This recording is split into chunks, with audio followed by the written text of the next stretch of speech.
Alors, hop. Je vous propose de parler un peu fort, parce que je suis obligé de m'éloigner un peu.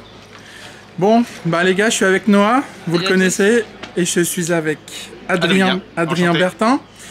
Alors, j'ai coutume sur ma chaîne, quand les personnes passent pour la première fois, je les laisse se présenter leur parcours, leur palmarès, leur pédigré, leur marque, leur shop, etc. etc. Donc je te laisse... Bon, enchanté, Adrien Bertin, 48 ans, ça fait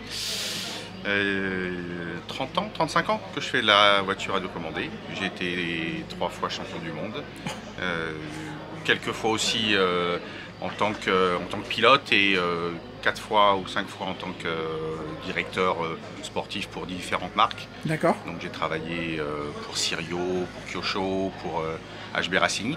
Okay. Et donc depuis 3 ans, je suis à la tête de Corsatech, société que j'ai créée qui est spécialisée dans tout ce qui est équipement de compétition concernant la motorisation électrique et thermique. Okay. Et aujourd'hui, bah voilà, on est présent sur les circuits pour faire connaître notre marque, pour faire gagner nos pilotes et puis essayer surtout voilà, de donner du support à nos clients.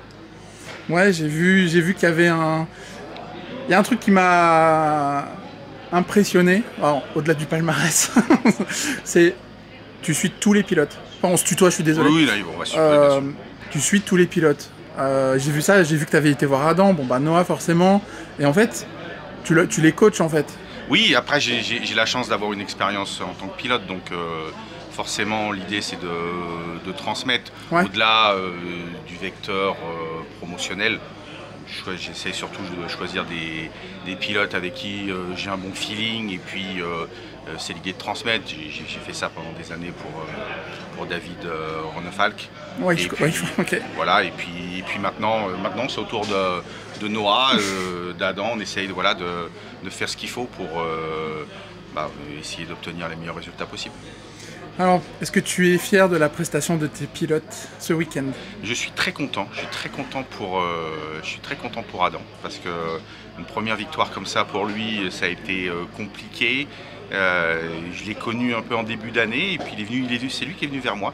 Je le connaissais pas, mais c'est un jeune qui a beaucoup d'envie et ça fait plaisir. C'est pas toujours le cas. Il se débrouille tout seul, il fait sa voiture, il a beaucoup de mérite et c'est un vrai plaisir de l'avoir vu gagner ce week-end. Il a fait une petite boulette. Oui, il a été rattrapé par la pression, mais il a bien géré dans la dernière. Et puis c'est dans ce genre de moment-là où on peut apporter un peu de sérénité.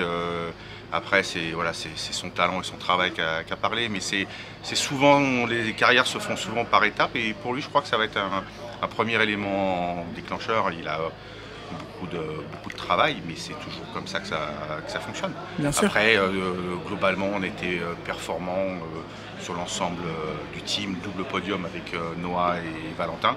Ouais. Et puis, ce week-end, Noah, c'était pas aussi bien qu'on aurait pu l'espérer. Ouais. Mais ça fait aussi partie des expériences. Et puis, continuer à travailler. On a aussi un nouveau package qu'on apprend à connaître. Et les fameux châssis. Oui, les châssis, ça a été un changement radical, surtout pour lui. Hein. Après, il a toujours eu des châssis X-Ray jusqu'à présent depuis ses débuts.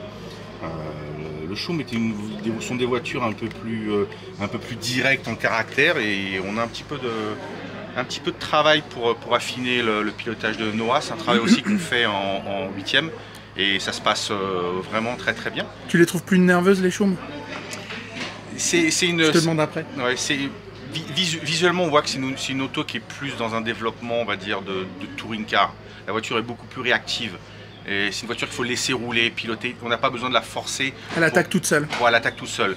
Et ce qui est un peu l'opposé du X-Ray, encore que franchement l'X-Ray, on arrive aussi à la régler un peu pour n'importe quelle main. Mais lui, il a été habitué à beaucoup rouler sur carpette avec des autos un peu à caractère un peu sous-vireur. Ouais. Et donc, il y a quand même un équilibre à trouver entre l'adaptation de son pilotage et la nécessité aussi on essaie de trouver des bases de réglage qui lui conviennent, mais il a aussi lui un peu de chemin à faire aussi pour s'adapter aux caractéristiques de la voiture parce qu'on peut pas toujours tout obtenir, c'est une question d'architecture. On ne peut pas dire que ça ne fonctionne pas lorsqu'ils prouvent que ce sont des voitures qui gagnent. Et, moi, je suis assez agréablement surpris du niveau de performance. Mais je crois que globalement, dans le résultat, la vraie chose qui a changé, je crois que notamment Clément, qui est l'adversaire numéro 1 de Noah, et aussi, je crois, cette année mieux équipé. Donc, globalement, le niveau est monté d'un cran. Ouais. C'était des deux côtés. Donc, ça donne une confrontation intéressante et je crois que ça va tous les deux les pousser à mieux performer au niveau international, c'est sûr. Il y avait déjà eu des belles batailles. J'ai eu la chance de pouvoir filmer une belle manche. Moi, on se dépêche, je me dépêche. Du coup, comment tu t'es senti ce week-end? Bah écoute, ce week-end ça a été un week-end assez compliqué pour moi. Au niveau pilotage et réglage, ça a été compliqué de mettre les deux voitures au point. Et moi aussi en pilotage, il fallait que je m'habitue, etc. Et comme il disait Adrien, c'est deux voitures qui se pilotent différemment des X-Ray. Donc surtout 4x4, je dois être beaucoup plus coulé. Alors qu'avant, j'avais un 4x4 qui me permettait de plus attaquer. Plus permissif peut-être? Ouais, c'est ça exactement. Et là, même le 4-2, comme il disait Adrien, c'est ça, je vais être plus coulé. Après, on va travailler pour que ça devienne bien à ma main. Mais sinon, ouais, un petit peu déçu de moi. Forcément, je comprends. Mais ça roulait fort, quoi. Enfin, ça roulait... Ouais, ça roulait fort, mais aujourd'hui, je crois qu'il faut pas... Quand on a des ambitions sur le très haut niveau, et je crois que c'est le cas de Noah, c'est pour ça aussi qu'on travaille ensemble, c'est avec l'objectif d'essayer de performer le plus haut possible. Donc il faut savoir être exigeant, il faut savoir être réaliste aussi quand il y a des choses qui n'ont pas fonctionné. Et ça vaut pour les pilotes, ça vaut techniquement aussi pour nous quand on est moins bon, ou travailler. Donc ça c'est la haute compétition. Il faut juste l'accepter et retourner travailler et revenir encore plus motivé pour la prochaine. Ça marche. Merci beaucoup les gars. Plaisir. On se reverra au CF de Grenoble. Avec plaisir. Ciao, ciao.